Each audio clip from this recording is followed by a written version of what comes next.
نحمده ونستعينه ونستغفره والصلاة والسلام على أشرف الأنبياء والمرسلين نبينا محمد وعلى آله وصحبه وسلم تسليما كثيرا أما بعد. So continuing from where we left off, in the last lesson, which was about 2 weeks ago now, we mentioned, we were on what chapter were we? The chapter to do with calling to the Shahada, calling to La ilaha illallah. And we mentioned, we went through the ayat and the ahadith. We had the ayah of Surah Yusuf, قل هذه سبيلي أدعو إلى الله على بصيرة أنا ومن اتبعني وسبحان الله وما أنا من المشركين.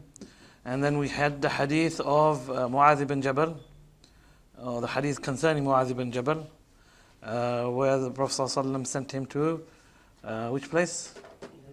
To Yemen. And then everything that's mentioned there. And then we had the hadith of Sahal ibn Sa'id, when the Prophet ﷺ went to Ghazwat Tabuk, and he said he would give the flag to someone who loves Allah and His Messenger, and Allah loves him and the Messenger loves him. And that person in the end was Ali radiyallahu anh. And we mentioned everything to do with that. Then we stopped on the Masail. So we didn't go through the Masail. So he says, Fihi Masail. In everything that's been mentioned are matters or issues. The first of them, أن الدعوة إلى الله طريق من اتبع رسول الله صلى الله عليه وسلم. That calling to Allah is the methodology or the path of all of those who follow the Prophet صلى الله عليه وسلم.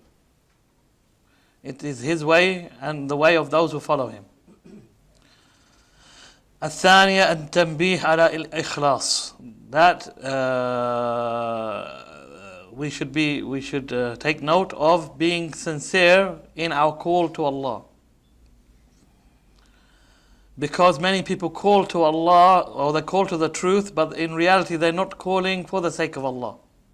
They're calling for their own self and to be known, to be famous, and for people to look at them. So in reality they're not calling to Allah, they're calling to themselves. Thirdly, he says, أن البصيرة من الفرائض. That, what was basira? Basira. No, here it's not about seeing. It's nothing to do with seeing. Or it is to do with seeing, but it's to do with the heart. على بصيرة أنا ومن اتبعني. Knowledge, firm knowledge, knowing what you're calling to. And the Shaykh says this is from the obligations. And he doesn't say wajib, he says from the fara'id. So it's the highest of the obligations. Okay?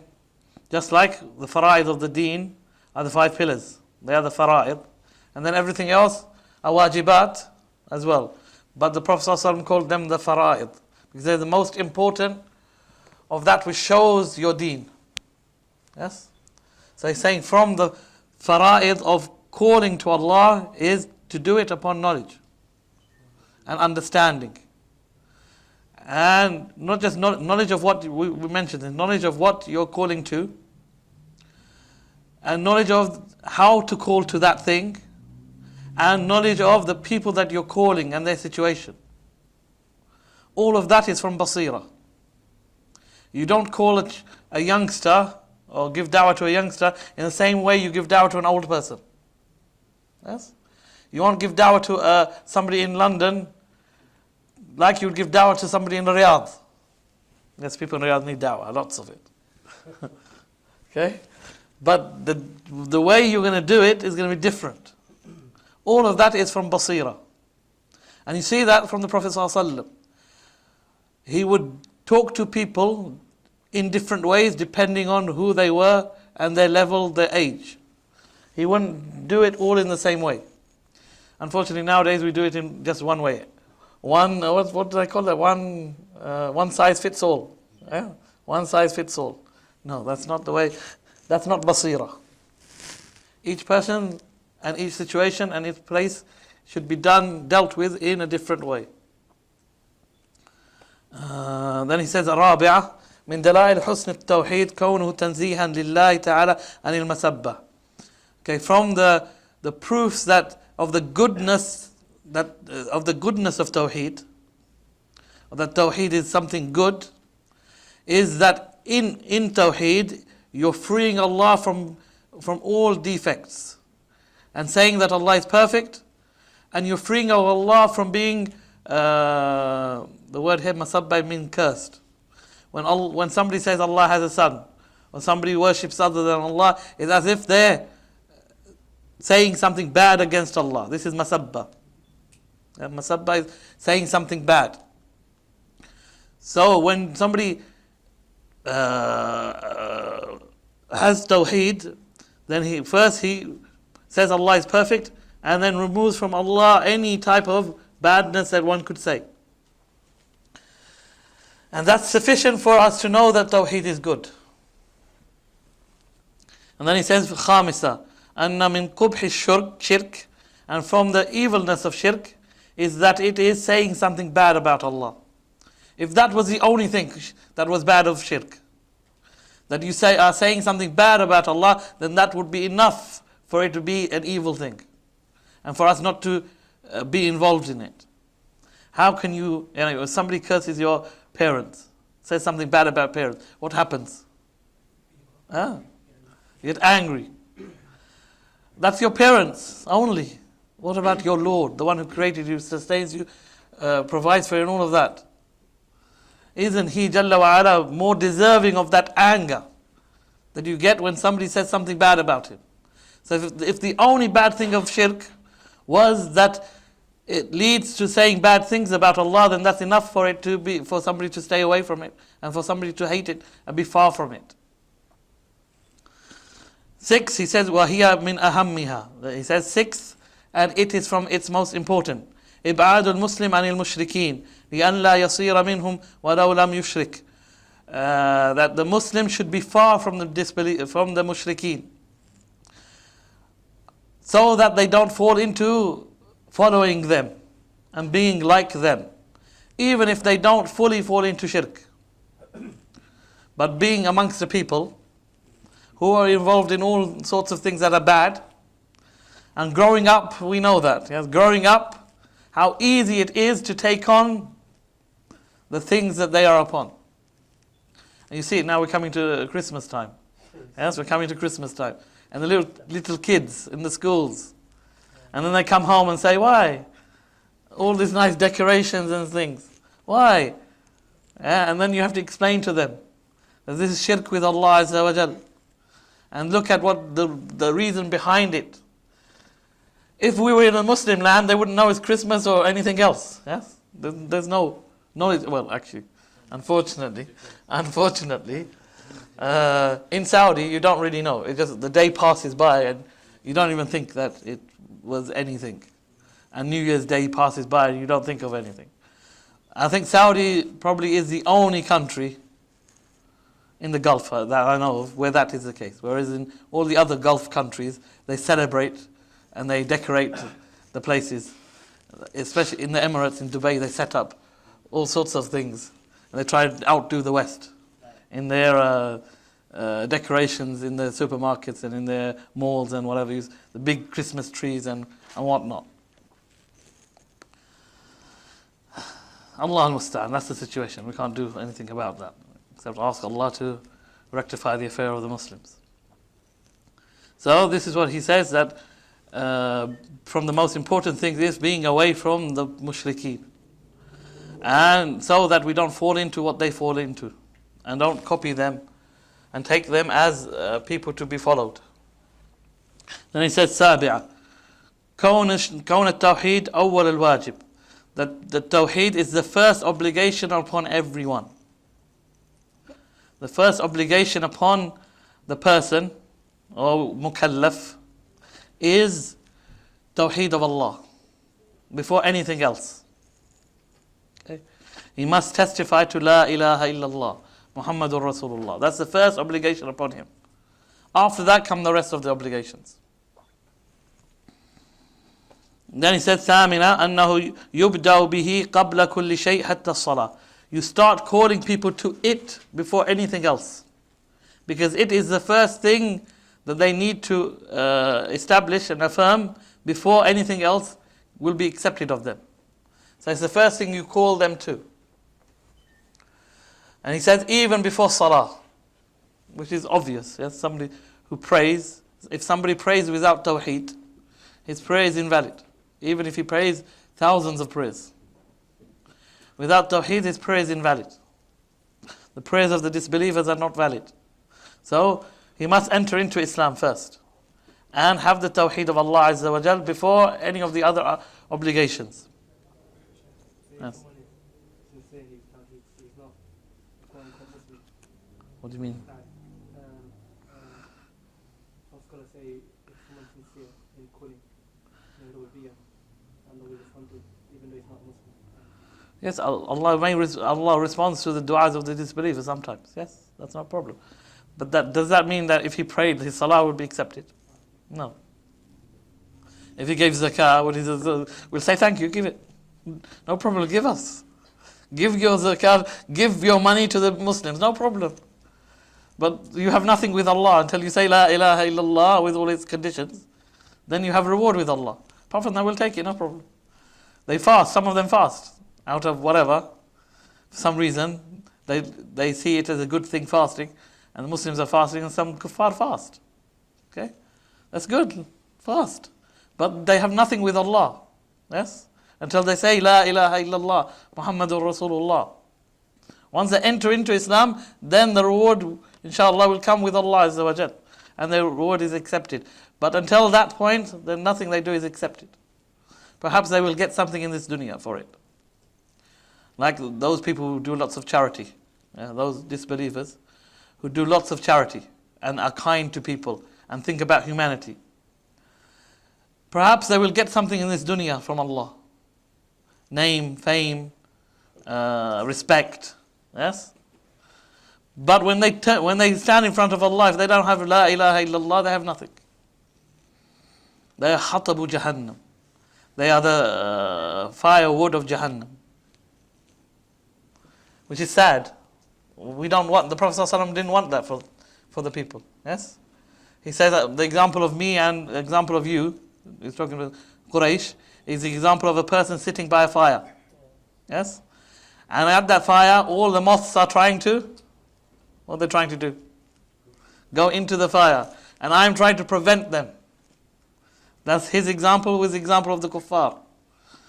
That the kuffar want to enter the fire.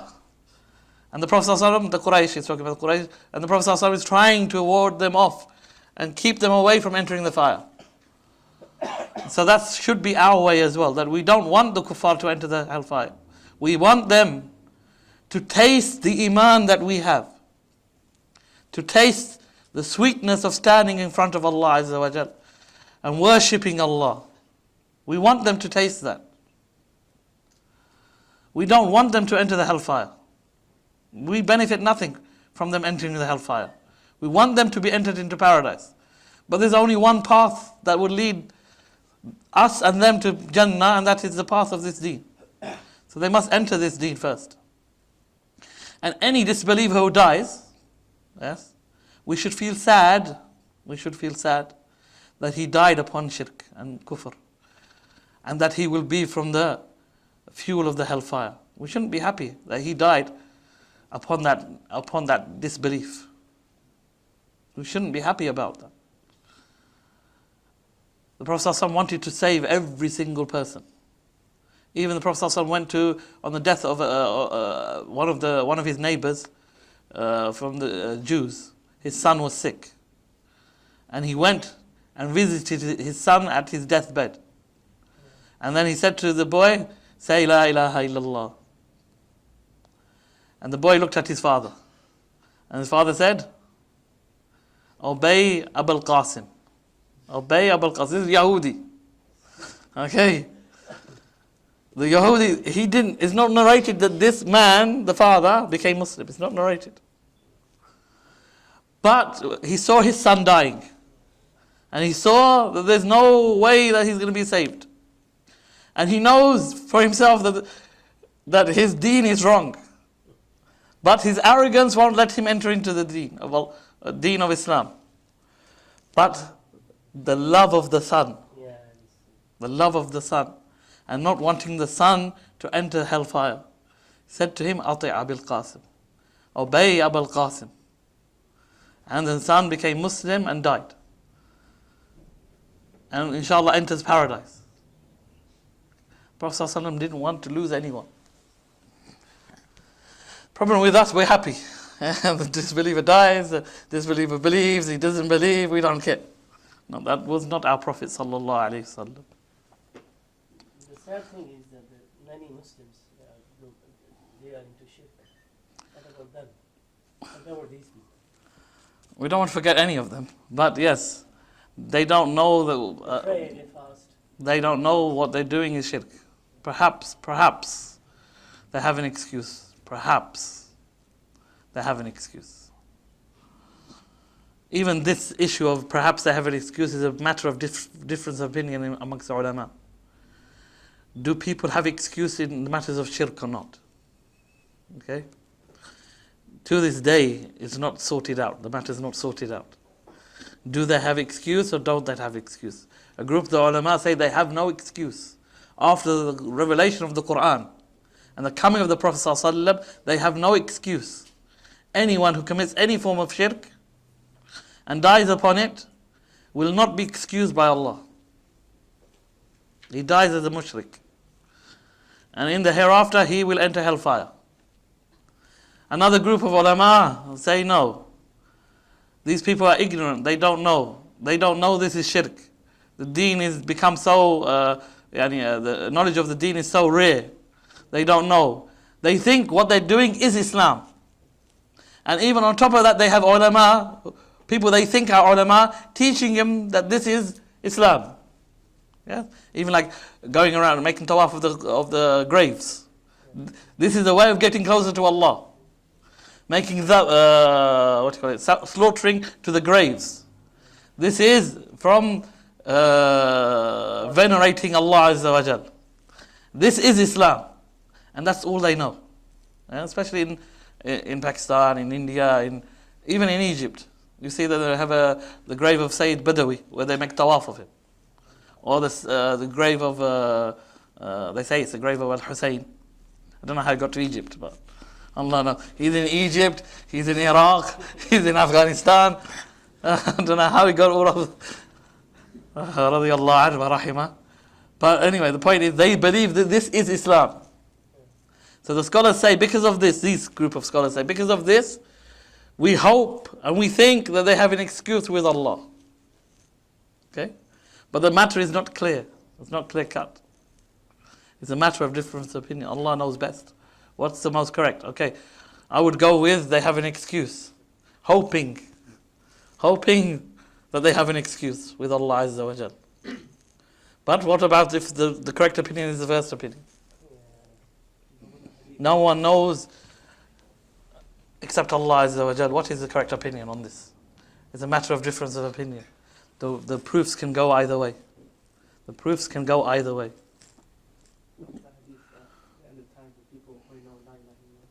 They say that we haven't reached that time. We haven't reached that time. That's in a specific time where they don't know anything and the Quran is gone. There's nothing of the deen left. And all they have is this statement that people used to say, La ilaha illallah, and we inherited it from our forefathers, and we say it. What does it mean? They won't know. But that will save them. This is from the proofs of the second group. They use this as a proof. The argument against that time hasn't come. The Quran is here. The Quran is Allah's hujjah. Is Allah's proof.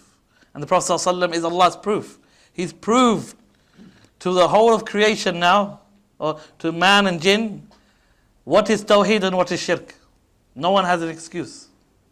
That's the argument of the other group. And Allah knows best. Allah knows best.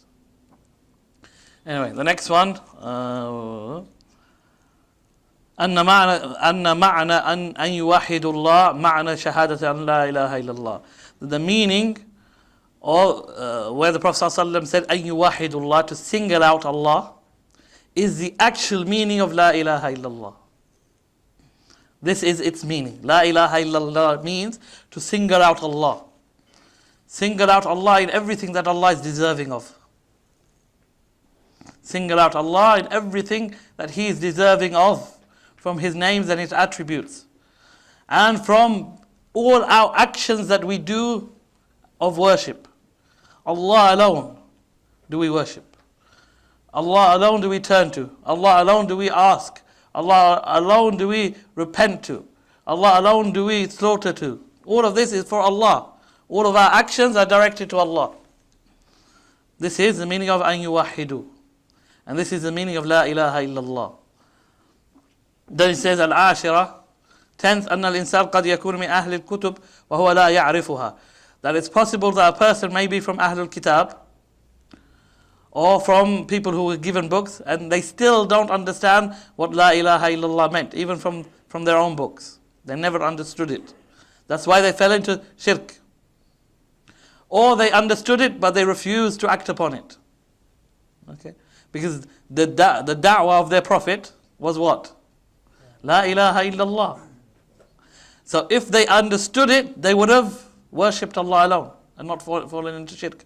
So either they didn't understand it, they didn't know it, they didn't learn it, or they knew it, but they refused to act according to it. Okay? Because all the prophets and messengers called to the same thing. Only in what thing were they different? In the Sharia, in the laws. Laws of Musa were different. Well, laws of Musa and Isa were pretty much the same. There were some things that were changed. But the law of the Prophet ﷺ is much different than the law of Musa.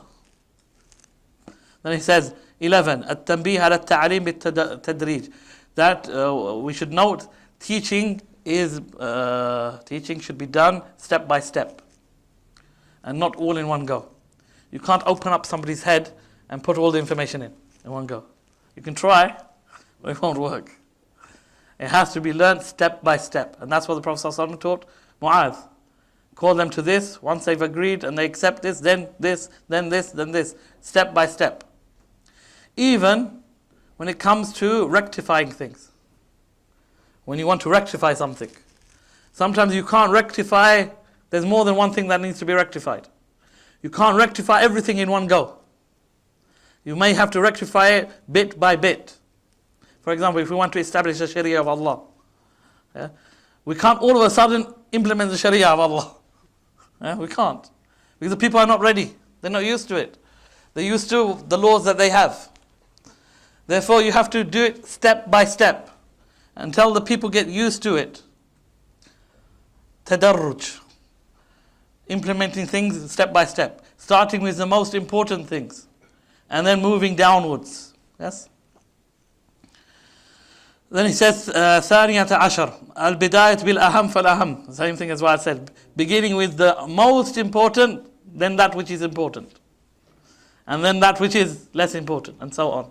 Starting with the most important thing.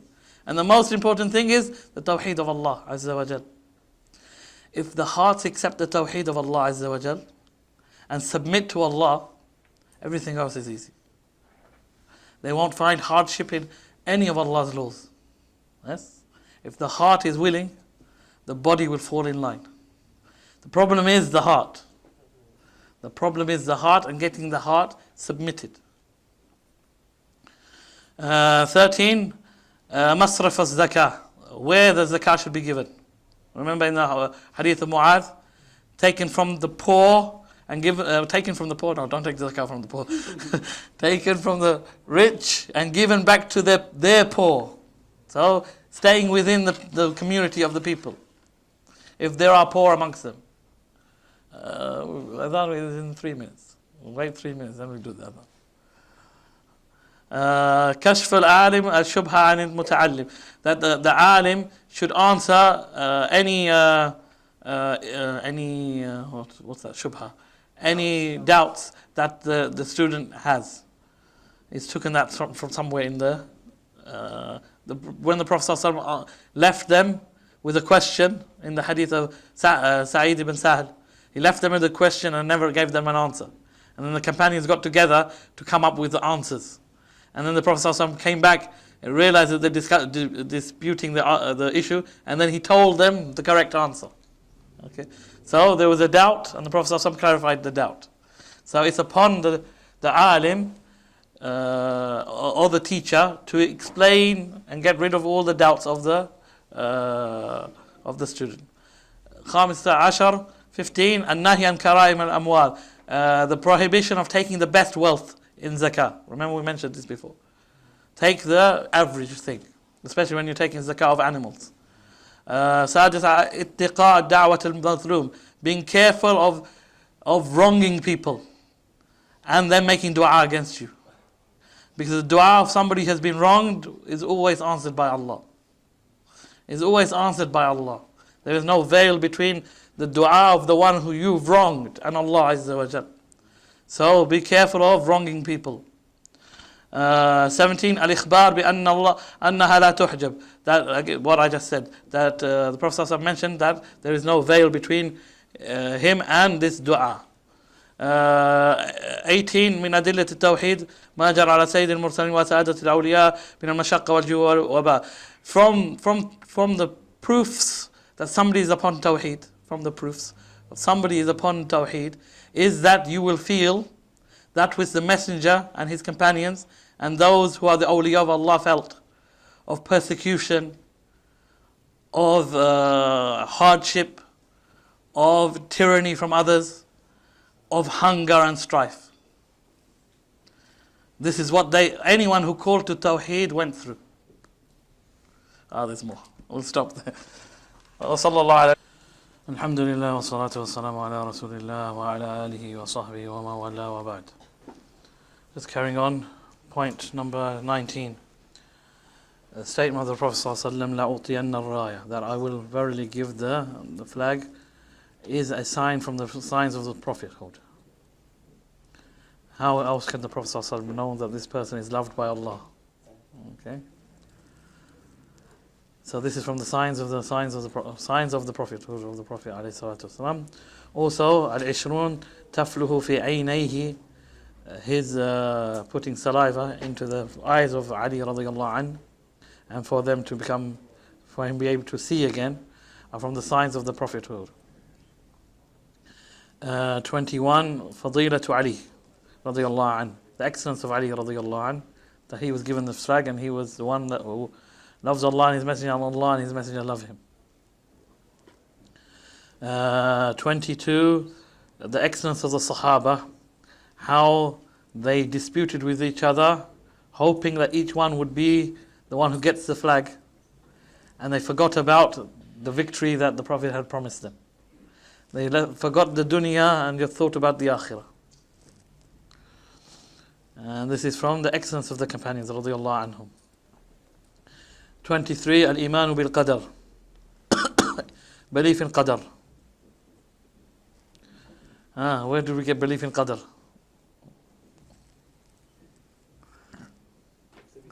Victory, written. The victory is written, perhaps. That each one of them wanted to have it, but the only one could get it is the one that Allah has written it for. Yes? Each one of them wanted to be the one who was given the flag. And they all disputed and wanted to be it, but only the one who it has been decreed for will get it. And no one else will get it. Even no matter how much they wanted it, they won't get it. 24 al-adab fi qawlihi ala rislik, the manners of the Prophet ﷺ when he told them to calm down. Especially Ali, he told him, he came in a hurry, he said, okay, no, calm down. Take your time. Especially he was coming, we mentioned in the narration, he was coming blind. He got cataracts in his eyes, and he came to the Prophet ﷺ blind. Somebody was taking him to the Prophet ﷺ. So the Prophet ﷺ said, slowly. And then the Prophet ﷺ put saliva in his eyes and made dua, and the cataracts disappeared.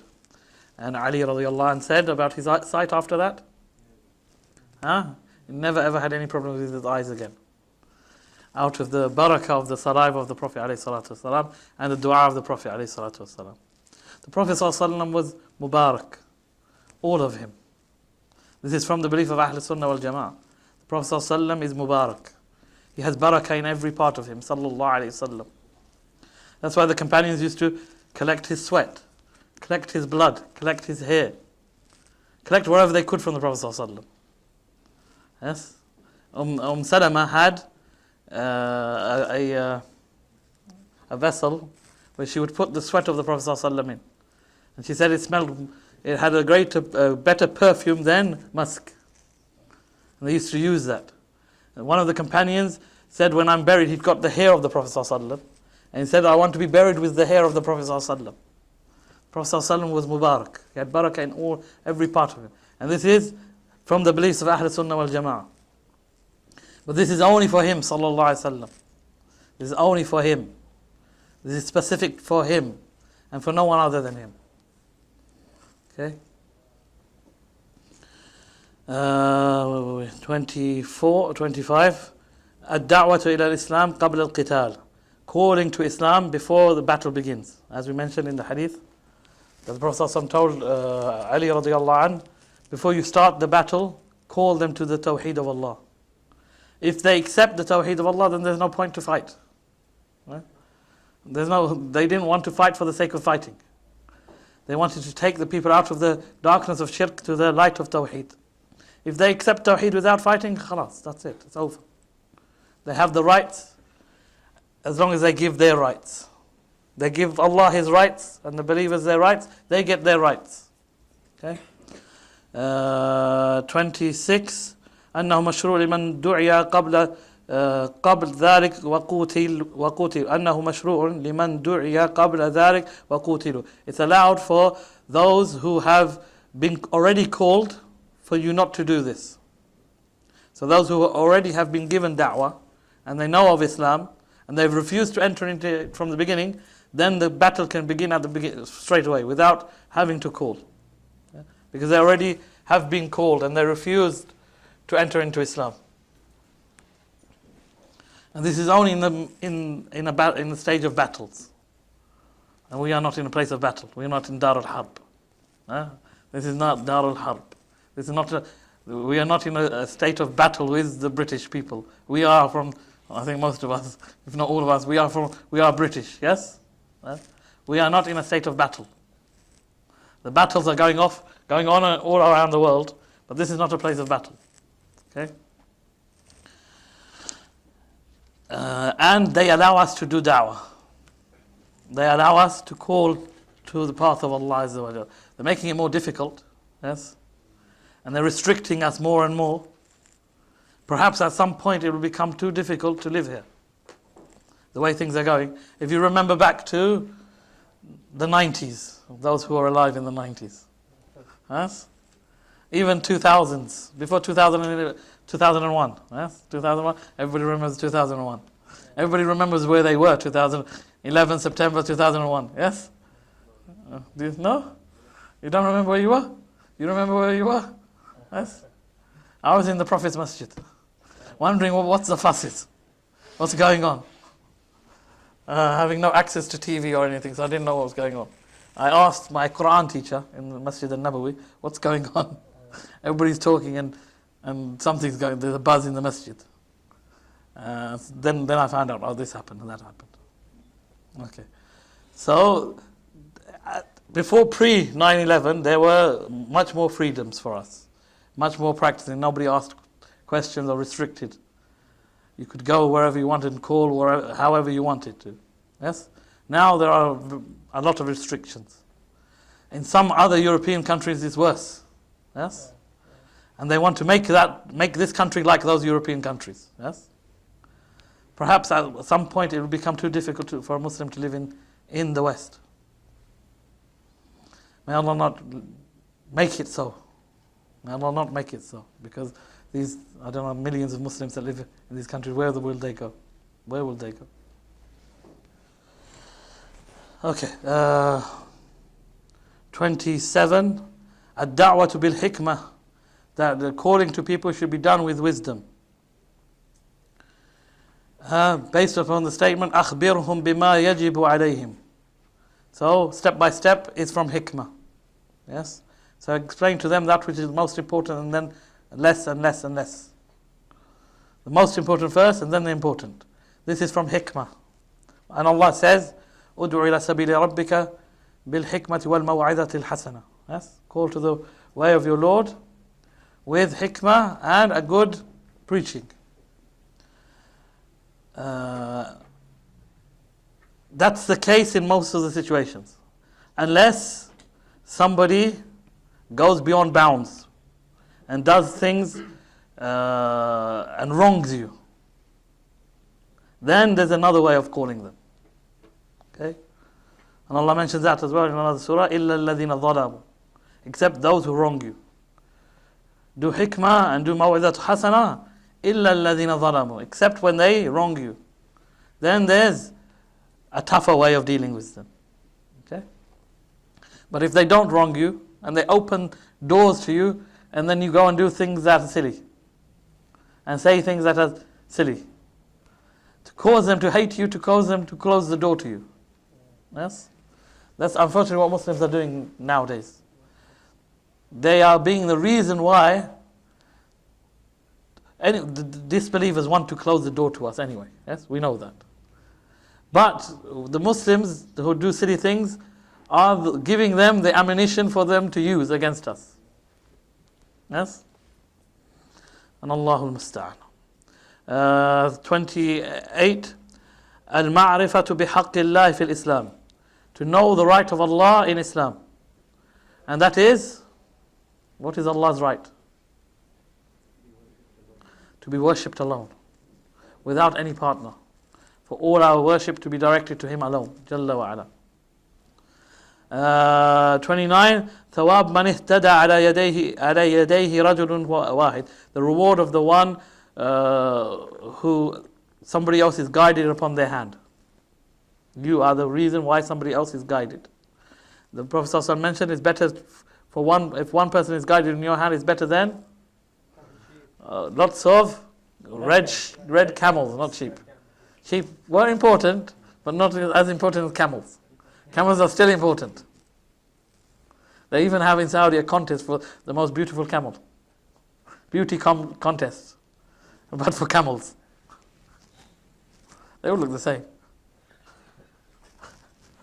Allah Musta'an. What can you do? Anyway, 30. Al-Halif al-Futya. It's allowed to give an oath to say Wallah when giving a fatwa. By Allah, this is the case. This is the ruling on this. Or somebody to ask you by Allah to give a fatwa. By Allah, I ask you to tell me the ruling on this. Yes, all of that is allowable. Okay, that's that chapter finished. And we move on to the next chapter. If everybody wants to still sit. Yes?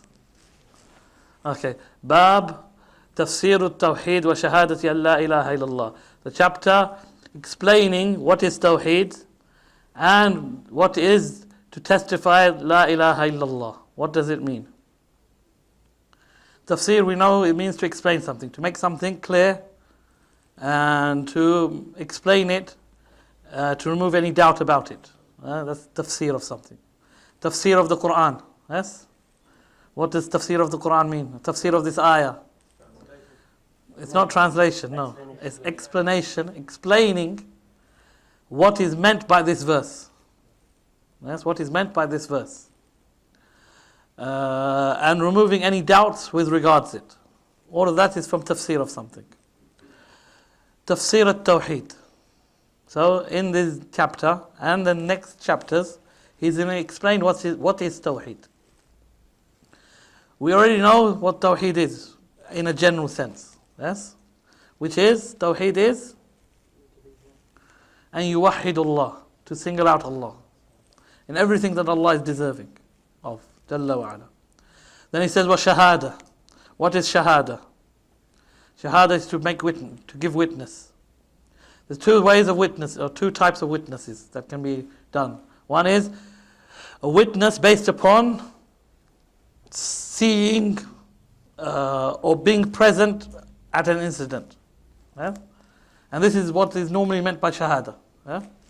When you're asked to give witness in a court case or something, you're only going to be asked about what you saw, what you were present. Yes?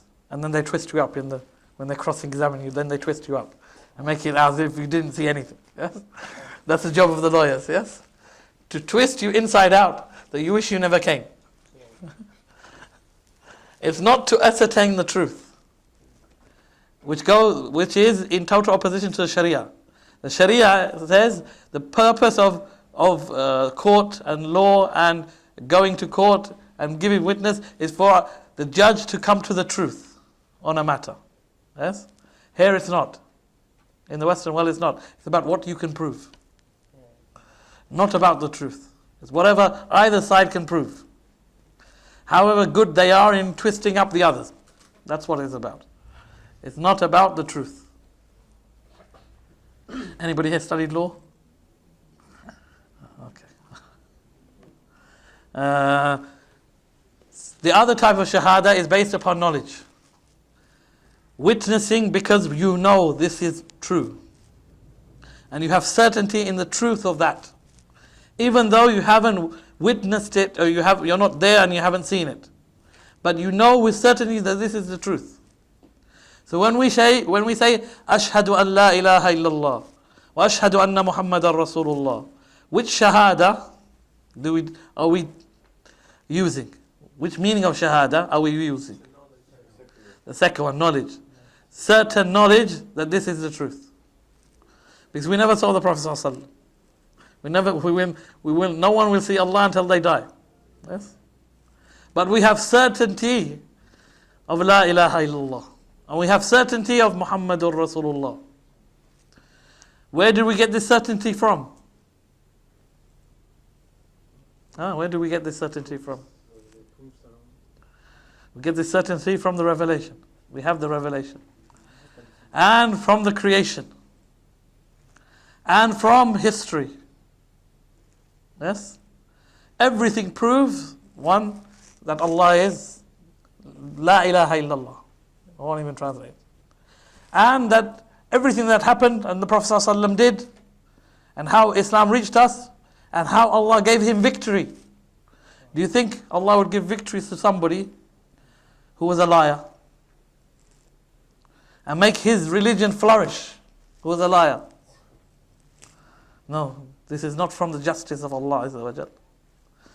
In the seerah of the Prophet ﷺ, and in the victory the Prophet ﷺ was given, is a proof to the truthfulness of that he is Rasulullah Sallallahu Alaihi Wasallam.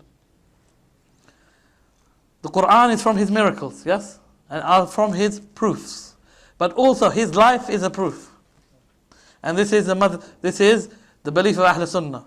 That the Quran is not the only proof or the only miracle of the Prophet ﷺ, or the only proof that he was truthful.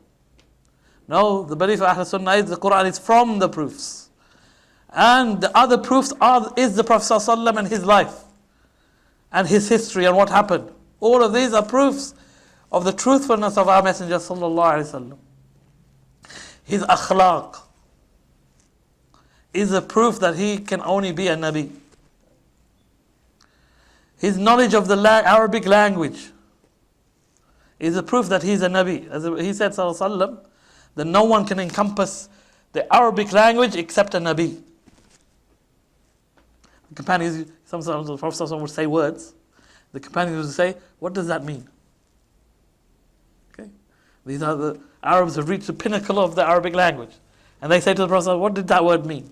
And the Prophet ﷺ would explain it to them. Because no one can encompass the Arabic language except a Nabi. This is a proof that he was a Nabi. And more than that, everything the Prophet ﷺ did is proof that he was truthful in what he said, that he is Rasulullah sallallahu alayhi wasallam. So we give shahada based upon ilm.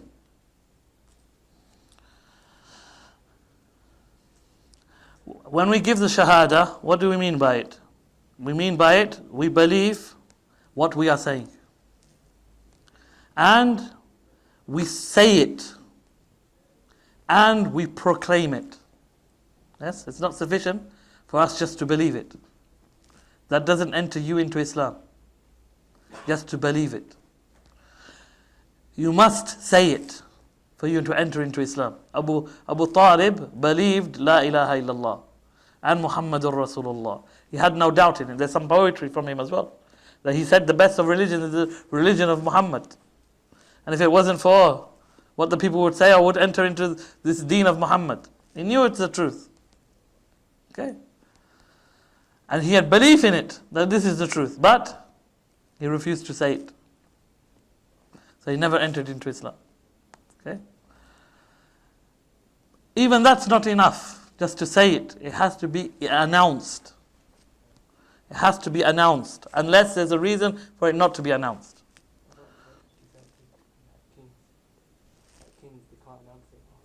Which kings can't announce it? And Najashi couldn't announce it, and the believer of Fir'aun, from the family of Fir'aun, couldn't announce it. There were reasons for that.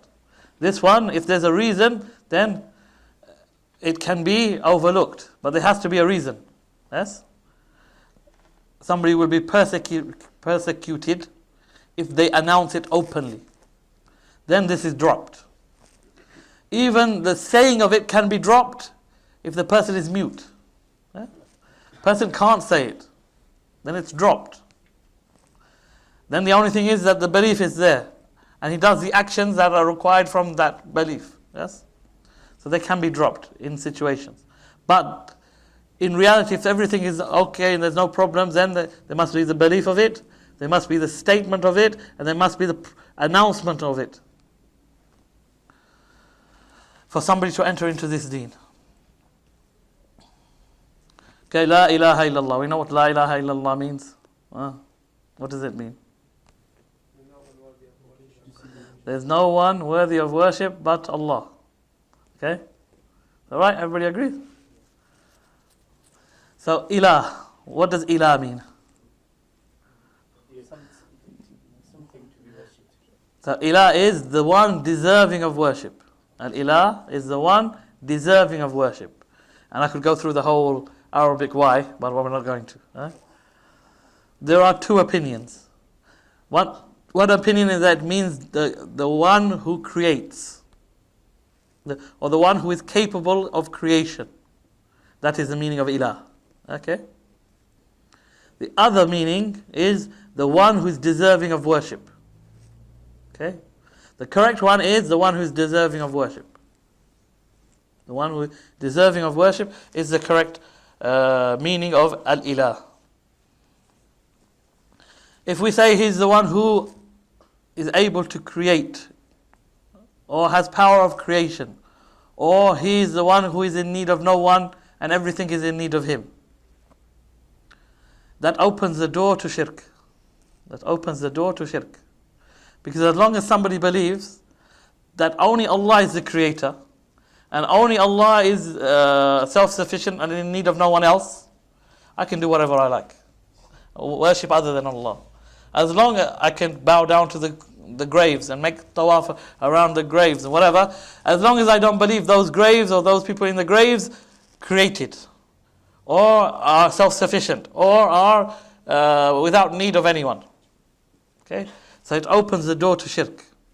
That's why those people who held the belief that La ilaha illallah means that Allah is the only one who created, or is self-sufficient, or is in need of no one, many of them did fall into shirk. And that's one of the reasons shirk entered into the ummah. When they explained Tawheed, when they explained La ilaha illallah in a way that it didn't mean that you only single out Allah and direct all your worship to Allah, then people fell into shirk. Because they didn't see the problem, because we always believe that Allah is the creator. Yes? As long as I have the belief that Allah is the creator, I can worship whatever. I can slaughter to whatever. I can call on whatever. Because I haven't said that that thing that I'm calling to, or calling upon, or asking is the creator. Okay? Are you with me? Yes? This is the reason why shirk fell into the ummah. Because of this meaning. What does La ilaha illallah mean?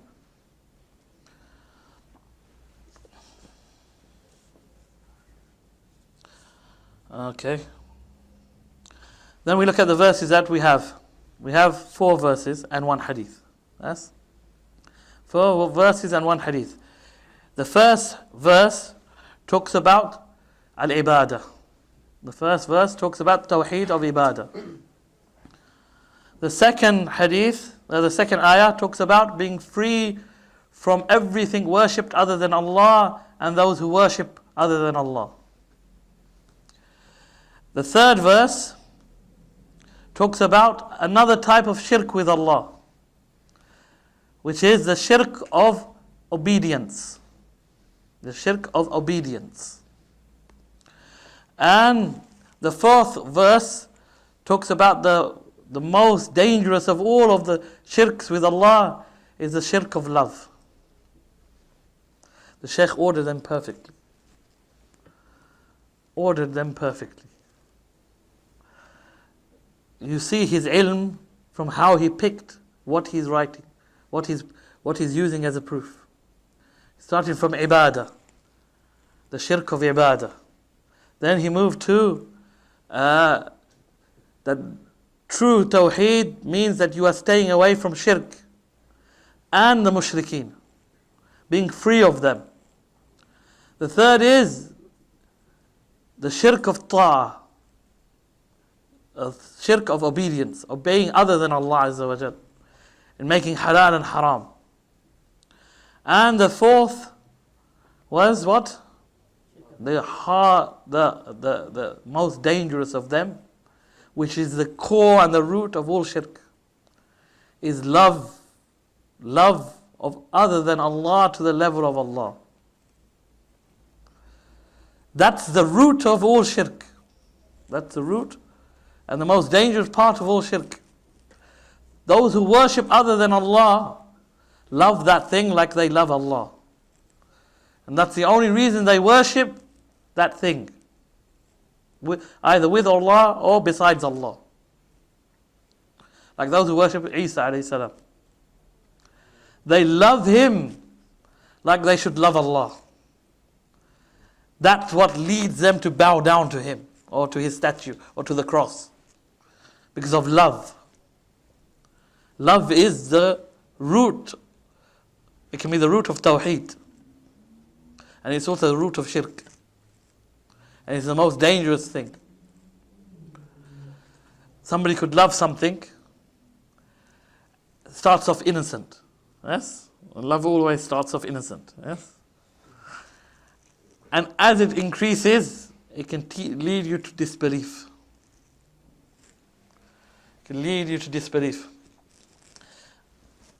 One of our khulafa, one of the khalifas, he became khalifa. Very despicable person. Walid ibn Yazid, from the Umayyads. He was the last Umayyad khalifa. He was from the worst of the khulafa, but he became a khalifa. He once saw a Christian woman, and she was very beautiful. And she was wearing a wooden cross. And then he said some poetry. I can't remember the poetry, but the meaning of the poetry. Would that I was that cross. I would accept being thrown into the hellfire and being burnt just to be on her neck.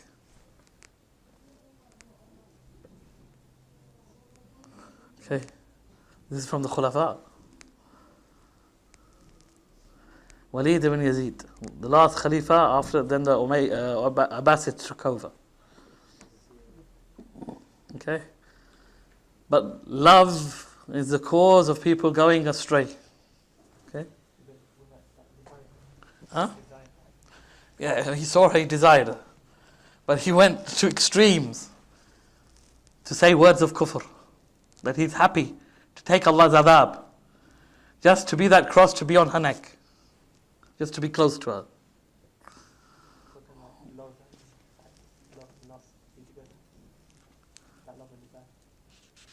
Lust is slightly different than love. Lust would be ishq. It's a type of love. But it's a love which only is between people or within creation. You can't have an ishq with Allah. You can't have ishq with Allah or ishq with the Prophet ﷺ. This is not allowed. Because it's a love with lust in it, with desire in it. Yes?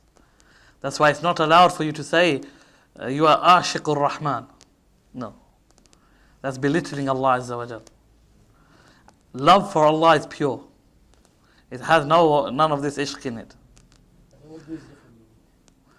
You could have Ashiq Rasul. It's not allowed still. They say it. They say it, but they shouldn't say it. They say it, but they shouldn't say it. If somebody said, even in Urdu, to somebody, I'm the Ashiq of your mother, what would they say? You say no problem. Meaning you have your good thoughts about my mother. Is that what they would say, even in Urdu? No. Because you know, ishq is this form of love which has lust and desire in it. And Allah is free of such things. The love for Allah, the love for His Messenger. Ishq is not allowed to be used. Ishq is between the creation. Okay. Going to the first verse. أولئك الذين يدعون يبتغون إلى ربهم الوسيلة.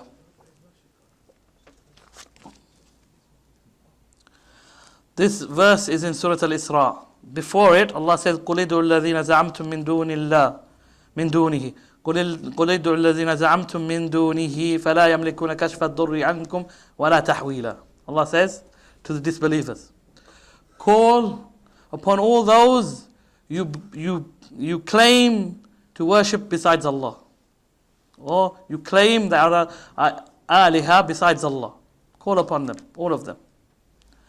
فَلَا يَمْلِكُونَ. They have no power to remove from you any hardship, or to move it to anywhere else, or to lessen it. They have no power to remove it, or to even lessen it, or move it from you to someone else. Now that's what you want. You have some hardship upon you. You want it lifted from you. Yes? Or at the very least, you want it lessened. Or give it to somebody else. Yes? They have no power to do any of that. Then Allah says this verse, أُولَٰئِكَ الَّذِينَ يَدْعُونَ. Verily, those people that you are calling upon, those ones that are your ilahs, they are worshippers of Allah. They call upon Allah, seeking to get close to Allah, hoping for His mercy and fearing His punishment. For example, Isa. They call upon Isa. Isa calls upon Allah. Isa knows that he cannot benefit or harm. He has no power. So the door that Isa is calling upon is open to you. So why are you calling upon a slave like you? That's what Allah is saying. Hum ibadun amthalukum. They are slaves just like you. All those that you are calling upon besides Allah are slaves like you. Yes, they're all slaves like you. So why don't you call straight to Allah? The door is open. The door is not closed. Each one of them are calling upon Allah. So how silly are you calling upon them when they cannot do anything? And they are in need of Allah Azza wa Jal. Okay? The verse is in verse 57. So 56 and 57. 56 is the verse before. So that's what Allah is telling them. That the door is open to them and open to you. You calling upon them will not benefit you. And will not harm them, but it harms you. They call upon Allah. And they seek closeness to Allah by doing good. And they do it seeking, hoping in Allah's mercy and fearing Allah's punishment. So do what they do. Do what they do. And this was the shirk of ibadah they used to do. Calling upon Allah, other than Allah, to take their call to Allah. They knew Allah Azza wa Jal was the one in charge. Yes? However, there were other people or other things which had sway on Allah. Yes? Which have sway on Allah. Just like you have friends, and your friends have sway over you. Yes? Or your children may have sway over you. Yes? So they called upon those below to take what they want to Allah Azza wa Jal. And because they have sway upon Allah, Allah will answer them. Yes? Allah says no one has sway upon Allah. No one has intercession with Allah. Yes? In this way. The door to everyone is open in the same way. Every single one is an abd. وَكُلُّ مَا أَتِيهِ يَوْمَ الْقِيَامَةِ عَبْدًا. Everyone will come to Allah on the Day of Judgment a slave. Even the prophets. Yes? What would they say on the Day of Judgment? Nafsi, nafsi. My own soul, my own soul. They all come abd. The Prophet ﷺ will bow down in front of Allah. And Allah will tell him, oh my slave, ya abdi, stand up. So everyone is an abd. And the door is open for everyone in the same way. To call upon Allah Azza wa Jal. Ibn Mas'ud mentions as a tafsir of this verse that an incident happened where a group of men called upon or made dua to a group of jinn. Yes, they used to call upon a group of jinn. These jinn heard the Quran and entered into Islam. And these men carried on upon their shirk. These men carried upon their shirk and held on even firmly upon their shirk. And these jinn left their shirk and entered into Islam. And he says this is why Allah revealed this verse. That be like those jinn who call upon Allah. Repent to Allah, hoping in Allah's mercy and seeking His forgiveness. And fearing His punishment. And Allah knows best. Do the idols are the idols incorporated in this verse or not? Are the idols incorporated in this verse or not? That's a question that is asked, because Allah mentioned those whom you call upon Allah, and the idols are stone. Okay, so some scholars said no, they're not included in this verse. Only those things that actually can call upon Allah and physically are real. They are like Isa, like Uzair, like the righteous people in the graves. These people are meant. Other scholars say no. It's possible that the idols can. Other scholars say. Did I say other scholars say? Okay, good. I said it. They say no because these idols are representations of righteous people. So normally they were righteous people. Some, not always. Or that they have within them a spirit of a righteous person, or a spirit of the jinn who is righteous, something like that. Or they are connected to the stars. All of these are beliefs that existed. Okay, if that is the case, from that angle they enter into the verse. Okay, and Allah knows best. Then we move to the second verse. This is the verse وَإِذْ قَالَ إِبْرَاهِيمُ لِأَبِيهِ وَقَوْمِهِ إِنَّنِي بَرَاءٌ مِّمَّا تَعْبُدُونَ إِلَّا الَّذِي فَطَرَنِي فَإِنَّهُ سَيَهْدِينِ. And when Ibrahim alayhi salam said to his father, who was Ibrahim's father? Azara. Allah mentions this clearly in the Quran. وَإِذْ قَالَ إِبْرَاهِيمُ لِأَبِيهِ آزَرَ. When Ibrahim said in Surah Al-An'am, did I say Araf or An'am? No one knows what I said. We'll have to rewind.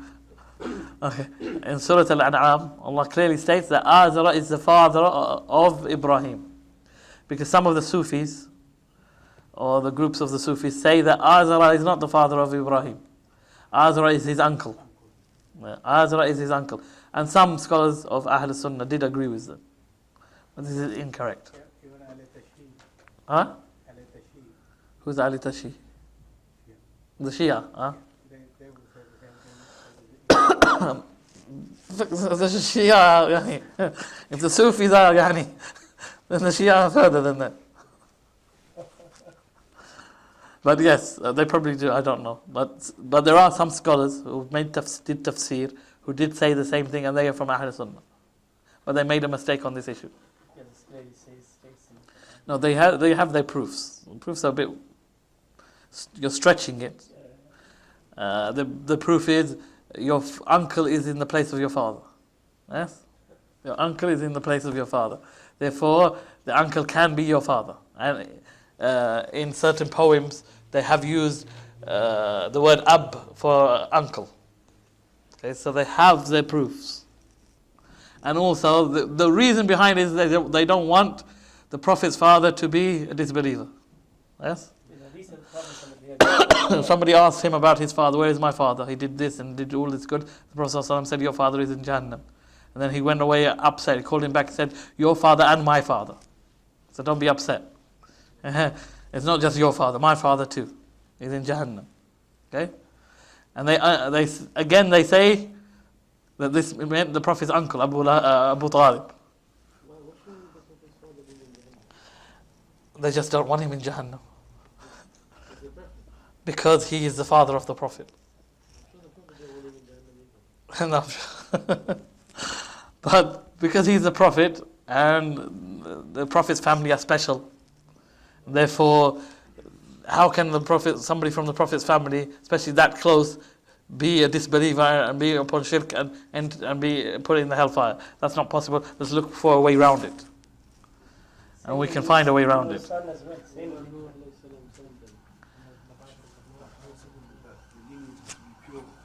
There's a narration where the Prophet ﷺ said that his lineage is pure.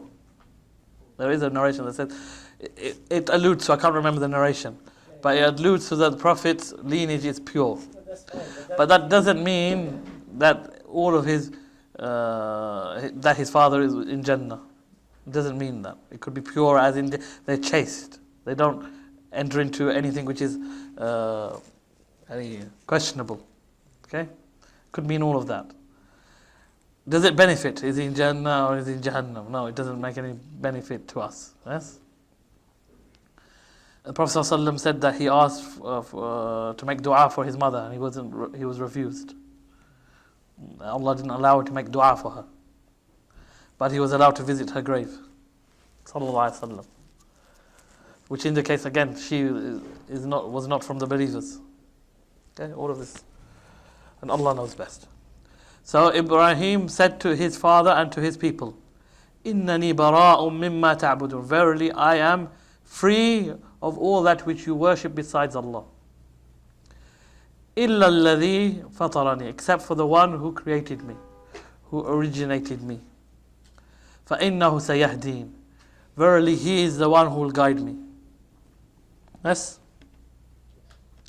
So this is staying away from shirk.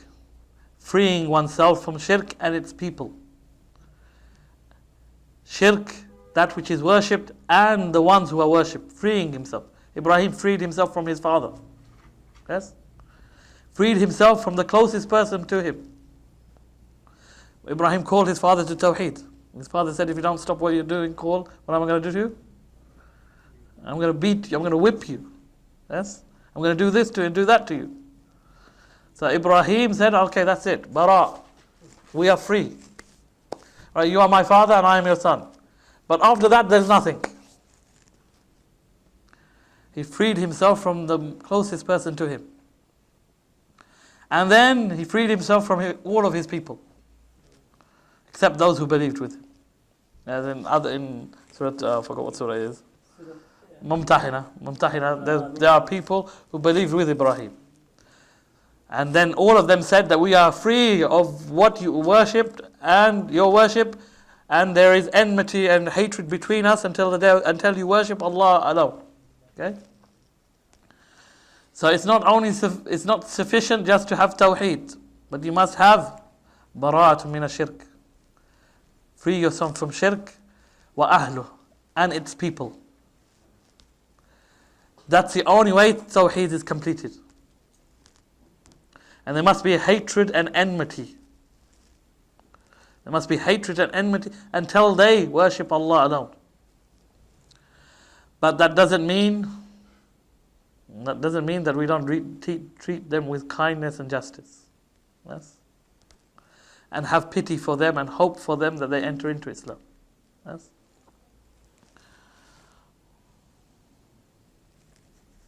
So he says, so bara from freeing oneself from what they worship and their worships and those who are doing the worship, all of that.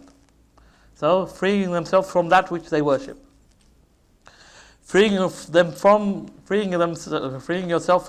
their worships. Yes, all the rituals they do. Freeing yourself from them as the worshippers, because they are the ones doing the action. And it means to have hatred and enmity and leaving them. Then at the end he says, إِلَّا الَّذِي فَطَرَنِي, except for the one who created me. Indicating that the only one who deserves to be worshipped is the one who creates. The one who brings you out of nothing. He is the only one, the one who doesn't create, has no right to be worshipped. The one that you form with your own hands. Sounds silly, doesn't it? You form with your own hands and bow down to it. As Umar said, I used to have a god which we made of dates. When I got hungry, I'd eat it. Yes? It sounds crazy. But it still exists till this day. It still exists till this day. You know, people say we become modernity and we've reached levels of thinking, and people still with their own hands create and then bow down to it and give it food. Things made of rock and stone. You're going to feed it milk. It's going to drink. You're going to put fruit in front of it. What's it going to do? But no, it still exists. SubhanAllah. فَإِنَّهُ سَيَهْدِينَ. Then Ibrahim said, for indeed he will guide me. Meaning, even though he is Ibrahim, even though he worships Allah alone, he's still in need of Allah's guidance. Even though he is Ibrahim, Imam al-Hunafa, the one we've been ordered, even our Prophet is ordered to follow. Even after all of that, وَلَمْ يَكُمْ مِنَ الْمُشْرِكِينَ, and his ummah, he still needs Allah's guidance. He still is in need of Allah Azza wa Jal. He's in need of the guidance from Allah Azza wa Jal. So don't ever think that that's it, you've reached it. You've made it. You're guaranteed. No. Always ask Allah that He gives you the tawfiq. Again, we come to the word that I can't translate. Tawfiq. Yes? He gives you the tawfiq to live upon this tawheed and be firm upon this tawheed and die upon this tawheed and be resurrected upon this tawheed and stand in front of Allah with this tawheed and by it be entered into paradise without adab and without iqab. You still want to go on more? No? You'd rather not? Okay, we'll stop there. We'll stop on the second verse.